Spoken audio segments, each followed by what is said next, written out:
Hi everybody, today I'm here with Paul Hudson from Cropsol and we're going to have a chat about some technology in the paddock.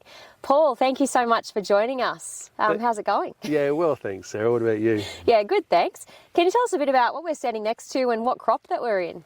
Yeah, this is actually a soil moisture probe here, and the reason I suppose it's a little bit unusual, it's in a pistachio orchard today. So pistachios around New South Wales and even in Australia as a whole, it's a fairly emerging sort of crop. And on this farm here, there's a few of these soil probes that are being used. Really, there's two reasons for it. The first one is to determine how often they should be watering to really optimise the irrigation water that's available to them. Yep. And the second thing is to make sure that the water's going in the right depth. And they do that by adjusting. This is actually some furrows here, and they just hold the water in those furrows a little bit longer or a little bit shorter, depending on how the probe's indicating that the moisture's moving through the soil. So yeah, cool. And what is on this soil moisture probe? Because it looks like there might be a rain gauge, or what else have you got going on here? So on this one in particular, you can see that there's a rain gauge just here. Yep. With an automated tipping bucket inside it, and then you've got a logger here which is housing the smarts for the probe. So inside there's things like a modem and a SIM card and a main board. And then if you look down to the other side, you can see there's a bit of conduit and cable, and under the ground there's a 1 metre soil moisture probe which is collecting water and soil temperature every 10 centimetres down it. On the other different sites in this orchard, there's things like wind speed sensors, temperature sensors, different things that are important because how they're running this orchard, it's done remotely.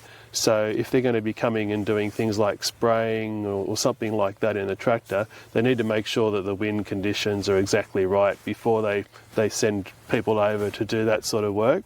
And they need to be able to get text messages when they need to know when to stop spraying or doing things like that. If the temperature's not the right temperature for spraying or the delta T is not right, all those things can be alarmed and sent SMS messages to the tractor drivers in the cabins. So, Yeah, and I know that that's so important, getting the delta T right and having so much confidence in knowing that, yes, my spraying conditions are all good to go and I can record that and APVMA is happy, everybody's happy.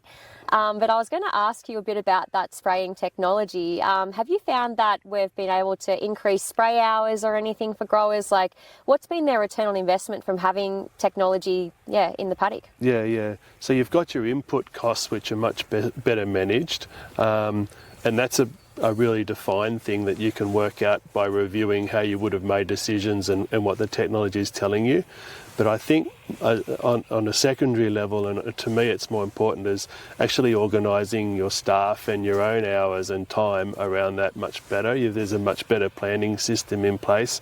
Rather than being reactive all the time, you've actually got a system in place that helps you manage and fine-tune the key stuff and the key equipment that you need to use on a larger property. So yeah, no, more organised, more time, less water used, or more efficient. I think it's great. All the reasons to adopt technology like this.